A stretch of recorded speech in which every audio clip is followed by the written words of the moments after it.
Oh, this is Professor John Obear. I wanted to welcome you to Physical Geography, Geography 300 for the spring of 2026. This is a quick orientation video. I want to make it as quick as possible. I'm expecting you to read all of the documentation that we discuss. But more importantly, I want to welcome you. I want to let you know that I'm super excited to be your professor and I'm here for your success. Um, Real quickly, there will be a five-letter code, all uppercase, that you have to take down during this video. And I'm going to give one letter every few minutes, and you have to write them down in order because you're going to need this code to continue through the orientation. So the first letter is the letter B as in boy, B as in banana. Okay, well, the first huge thing that I want to get into, and I'm just going to do a quick overview, is the syllabus for this class. You have been sent the syllabus in an email. It is posted on Canvas in several different places. It's posted on my publicly available website. And this is essentially a document which is a contract between you and I. You can hold me to the syllabus. I can hold you to the syllabus. It provides all manner of excellent information that you need to be successful in this class. And I'm not going to sit here and read it, but here's excellent information about how to get hold of me up at the top. What do you need to prepare? What is required for the class? You can ask me specific questions. I've tried to provide you as much information as possible. So I'm just going to go through here really quick. What are you supposed to learn? Here's a statement of what you're supposed to learn if you happen to put in the effort. Here is at the bottom of this page and the top of the next page is an excellent summary of what's expected of you and how you can succeed in terms of a grade. So there's exams, quizzes, and so forth. It's all laid out here. One thing I like to point out, especially here, is this little section that talks about final grades. What do you need to do to get an A or a B and so forth? So let me say the magic number is 350 for you to pass with a solid C, 350 points or better. If you want a B, you need to get to 400 points or better. If you want an A, you need to get 450 points or better. There is one little caveat for my class is there are some homeworks, and if you skip or take a zero on any homework for any reason, you are not eligible to earn an A in my class. So please keep this in mind. You need to keep track of your grades. Sometimes people make a fatal mistake or they totally don't follow directions, and I give them a temporary zero, and then they never follow up on the notes that I left for them. So I just want to warn you. And we'll talk a little more about that later, but you do have to do your homework if you want an A in my class, all of your homework. More information. What do I consider participation in this online class? It's all outlined here. Please keep in mind, this is an entirely asynchronous online class. There are no official regular meetings that you are required to attend. You can, of course, come to weekly student hours or ones that sometimes are held on Zoom, but those are not required. It is entirely on your own schedule, not on your own pace. I set the pace. I tell you what you need to do every week. You set your schedule. You want to work in the middle of the night, in the middle of the day, that's really up to you. But I do track your participation. Here are some notes about extra credit. Some of these things you don't even have to take action. It's done for you, but you can meet with me in an office hour, a student hour, and you don't need to have any question or agenda for me at all. You can just show up, and for the first meeting, anybody who shows up the first time, you get some extra credit. You can meet with me more times, but the first time you get extra credit. And that's just to encourage you to network, encourage you to reach out. And we do have exams. There is a very serious missed exam policy. I have students who are online students and they're like, oh, I just forgot. I mean, to me, that is egregious. That is terribly surprising that a student wouldn't be paying close enough attention to my reminders and emails and to the syllabus. that they just randomly forgot an exam. So, I do expect you to step up. The class is not necessarily hard to succeed, but you do have to pay attention. So, yeah, I do take missed exams incredibly seriously. There are quizzes. Which lead to discussion posts that you're required to do. Let me just tell you the quizzes technically don't have a due date until the very end of the semester. But I have set up many of the modules, many of your weekly assignments, so that you have to go through a series of files and activities before it opens the next item. So one of the things is you have to take a quiz and get at least 80%, says right there, before it unlocks the discussion. I can't tell you how many times students have emailed me and they're really concerned because the discussion won't open up and they have not taken the quiz and earned at least 80% on the quiz. So please keep that in mind. You can take the quiz. You're encouraged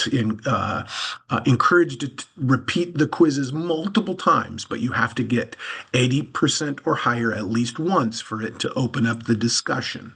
Let me quickly give you the second letter of your code. Please write this down. The second letter is uh, P, as in the color purple. P, as in I hope you're not poorly prepared for this class. Okay, so now you have two letters. Discussions, let me just say that you should read through this prompt several times. My discussions are fairly open-ended. Um, but what, well, I'll wait till I get to show you Canvas briefly, but they're purposely open-ended. So you can approach it a number of different ways, but it has to be your own original question or comment or connection. You have to make references to the material within that module. There's lecture notes and lecture videos, and I need to know, you need to give me evidence that you went through the lecture notes and lecture videos and make references to those things. I'll talk more about that. But some people get a little confused because it is open-ended. I'm not just going to ask you 2 + 2 and expect you to tell me 4. I'm going to ask you for your thoughts and your opinions and your responses. That's what we do in college. So um, let me be clear. It is not an exercise in you telling me what you learned. To me, that is a red flag. If I have a student and I'm grading one of these discussions and they say, this week I learned blank, that's a red flag for me. I'm just letting you know. Um, there are some homeworks. Of course, since it's an online class, I guess everything is homework, but there are some separate assignments periodically, and I'll show you where you find information of those. There are also some check-in quizzes, and these are really just let me know how things are going. I ask you some basic questions, and usually I assign them after every exam. And you have to do them, but you get extra credit for doing them, and you do get a very small penalty if you simply skip them. So please keep that in mind. I have an incredibly generous late policy, but I don't want to be taken advantage of. But there is a very small penalty each day on various assignments if they're late. And I don't really budge on that. Everybody gets an automatic extension. If something is late, usually Canvas will give you a 0, but then you can turn it in whenever possible, and you will get a small penalty. So um, really, this should not be a problem for students who occasionally turn something in late. It should only be a point or two. But if you're constantly turning things in late, well, then you need to change your approach to the class.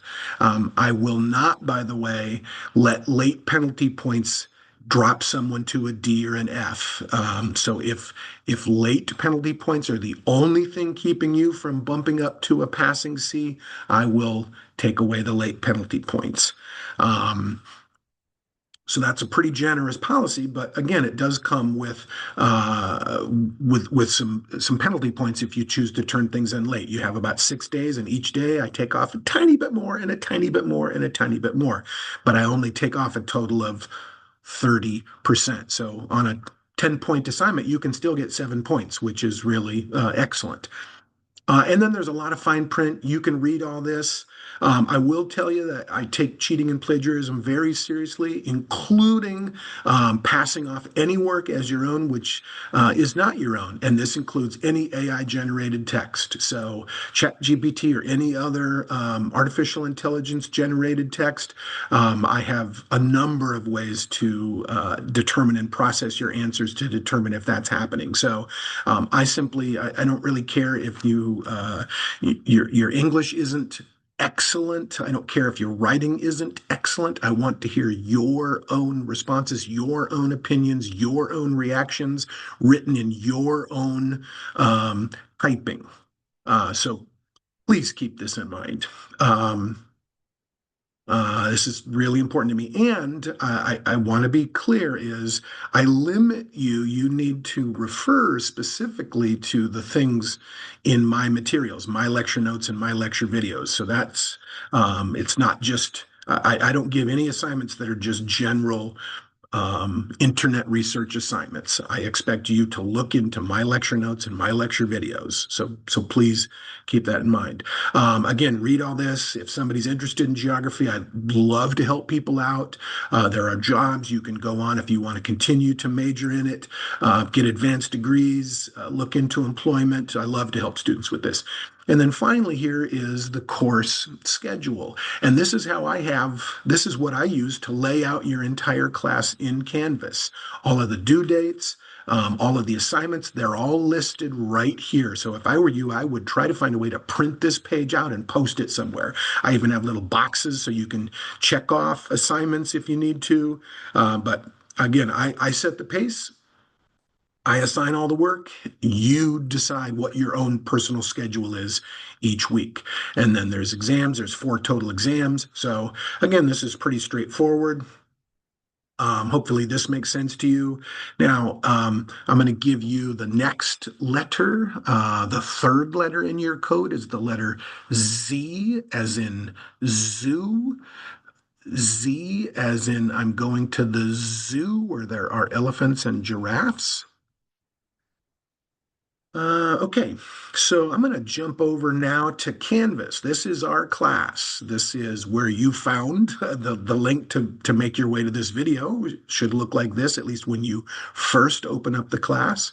And a couple of quick things. I want you to know that you are responsible for getting all of my emails and all of my announcements and all of my comments on your individual assignments. You are responsible for that. I have had a number of students completely ignore my emails or my announcements or my comments on their assignments, and it has had really significant repercussions for them. So I don't.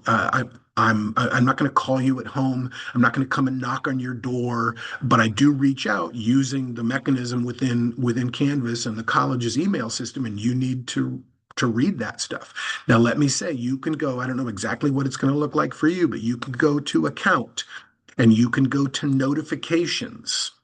And 2 of the things that are important for you to do is to make sure you are receiving announcements. Okay, so you should click this, generally notify immediately. I don't send out too many announcements, but this should look green.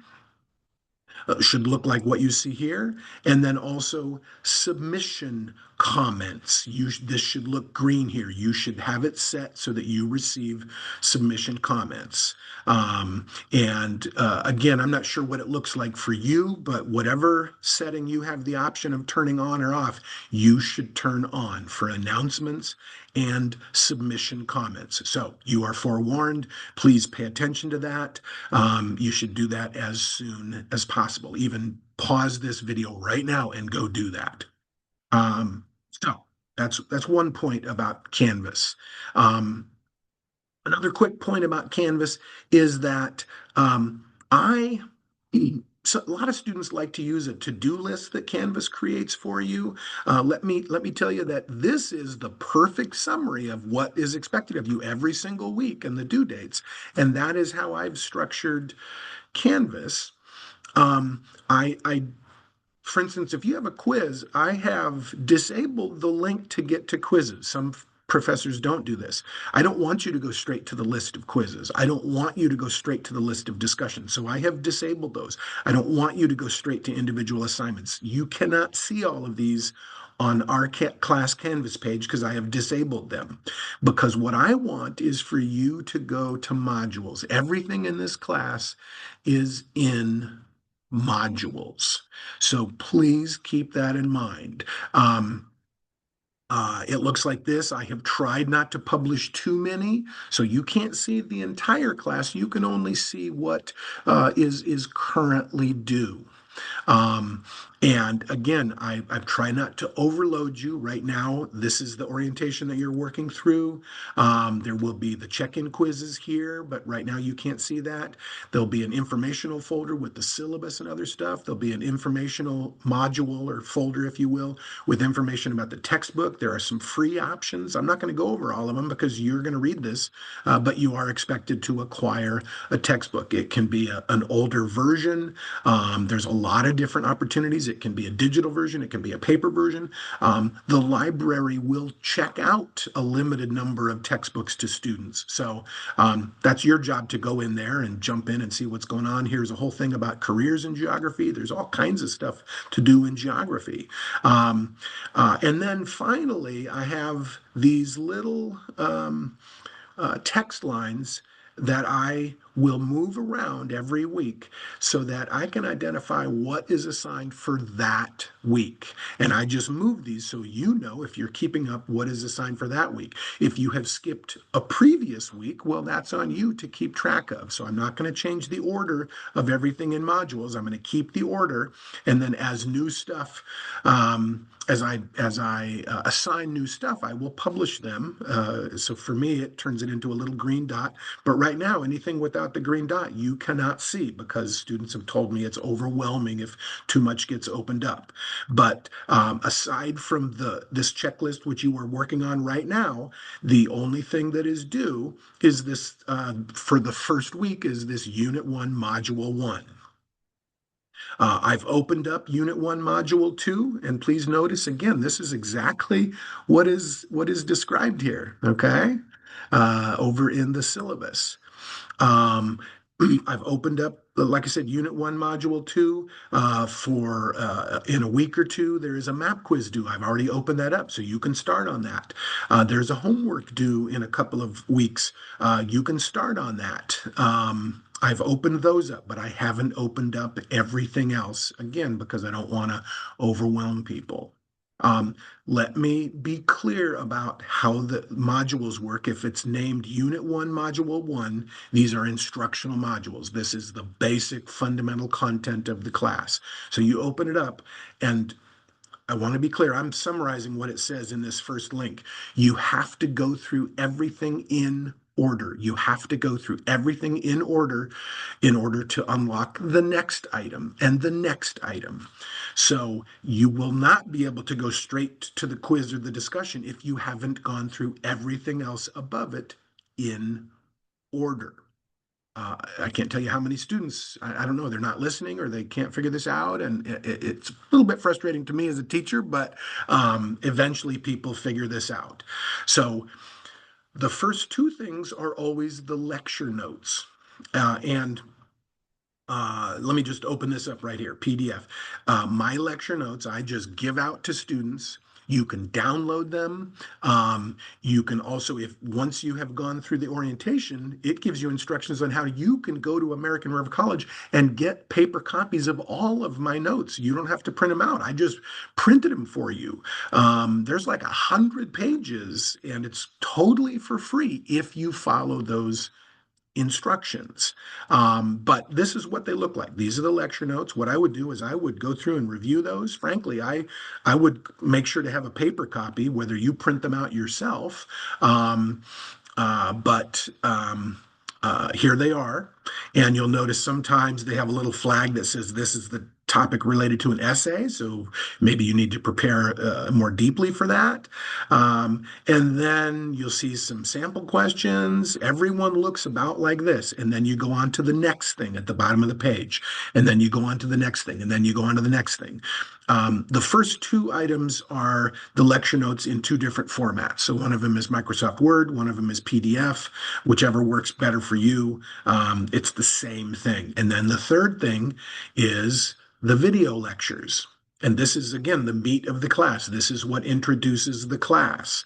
So I have ways of determining whether you watch these. You do need to watch these. You can speed them up and watch them double time as long as you follow them. That's fine with me. I try to make them a little bit shorter. Um, and what I would do if I were you is I would have the lecture notes in your hand while you're watching the lecture videos, and so that you can circle things and cross things out and write questions in the margin. It's called annotating.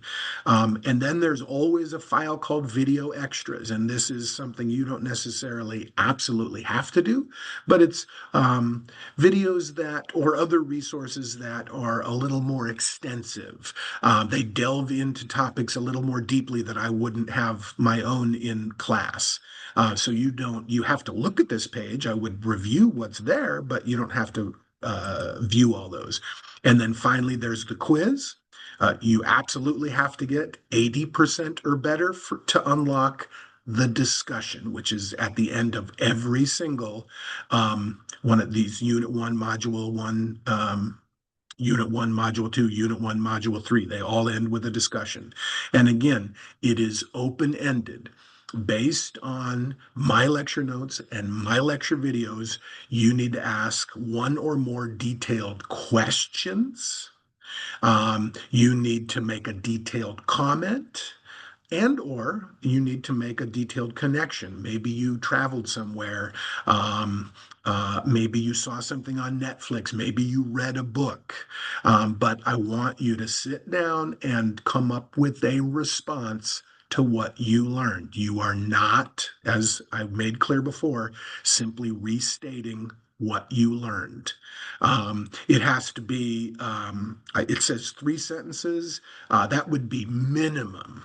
Uh, they need to be well-developed sentences. I mean, it needs to really be a solid paragraph, and it needs to make specific references. You need to give me little breadcrumbs, little bits of information to let me know that you watched something in the video. You need to refer to examples from the videos. You need to refer to examples from my lecture notes. It has to be something from within that module. So, and it has to be generally more than one. So I don't want you, there might be it might be a big module with pretty long lecture notes. If you simply refer to one tiny thing on one page, then that tells me that you only looked at that one page. So, with these discussions, they really need to tell me that you in detail went through my lecture notes and my lecture videos and that you thought long enough about them to come up with some reactions. What I would do if I were you while you're watching the videos, I would take notes. I would basically I would make some comments so that you can essentially then almost have your discussion written by the time you've finished watching the videos. That is how I would do it. So that is how to approach one of the modules. Let me give you the second to last letter is uh, the letter G, as in good. I hope you will be a good student, or I hope you will be a great student. The letter G is the fourth letter in the code. Um, so again, every time you see a module that looks like this, Unit 1, Module 1, Unit 3, Module 3, whatever, they have to be approached in the same way I just described, in order. Most of them, it says you just have to view it, view it, view it. Sometimes, in this case, it says score at least 4. Well, four out of 5 is 80% in this particular case on the quiz. So, yeah, just so that we don't have any confusion about how that works. And again, I will open things. If you want something opened in advance, I might be able to accommodate you, but I generally don't want to open a bunch of things in advance. Um, we're coming toward the end here. I have one more letter code to give you, but I'm just going through all of these things you can't see yet in your Canvas, but there's a couple of things you can. Student's choice. These are extra credit homeworks, which I strongly encourage you to look into. And in this case, Um, this link is where you would turn in the homework, the student's choice number one. This link is where you'd turn in student's choice number two. They're not due for a while, but if you know that you want to make sure to pad your grade, um, if you take me seriously, that I'm very strict, by the way, about my grade cutoffs. If you want an A, you need to get yourself to 450. What if you only earn 449? Chances are I might give you a B because not because I'm mean, but because I expect students to earn every possible point they can to earn the grade they want. So I don't just give out, especially A's and B's. You need to get yourself over those point thresholds. 450 or better for an A, 400 or better for a B. So if that means you're choosing to do some extra credit, then if I were you, I would do extra credit. Um, I bring this up now because this one right here, it basically you need to make a plan now rather than late May, rather than mid-May. That's generally going to be too late. But this one right here, called the Science Success Center, it is a separate class which you would sign up for, and it basically goes through skills on how to be a successful student in a science class. So it's note-taking skills and study skills and time management skills. And it's basically 6 meetings, 1/2 hour each. You meet with like a tutor, and so 6 times, 30 minutes each, and then you do a little bit of homework. And then once you complete that activity, they come to me and they will send me an email. And they say, so and so student completed Science Success Center. And then I go and I give you credit for your homework one and credit for your homework two, extra credits. So it's a pretty good deal. It's basically double credit. But you can choose any of these. Maybe you don't want to do the Science Success Center. There's a whole bunch of other possibilities of things you could do to earn those extra credit points. It's a very long list, and it's intended for you to explore something you are personally interested in. Um, so I'm sure there's a lot more that I could go over. There's probably more than you needed to know. Um, but as I said, I'm super glad to have you in class. I want you to know that you can connect with me, and I will try to get back to you as soon as possible. You can meet with me during an office hour that I have regularly scheduled every week. But if those hours that I have provided for you, by the way, you can find them among other things on the first page of our Canvas class, and you can find them right here. If those times don't work for you, then let me know some times that do, and I will try to arrange my schedule. I'm happy to try to do that. But yeah, I'm supportive of you and your success. I hope you enjoy the class. The last letter of the code for you to successfully move on in this orientation is the letter T. The letter T. I hope you have a terrific time in this class. And yeah, please reach out to me. So I wish you the best of luck this semester. Take care.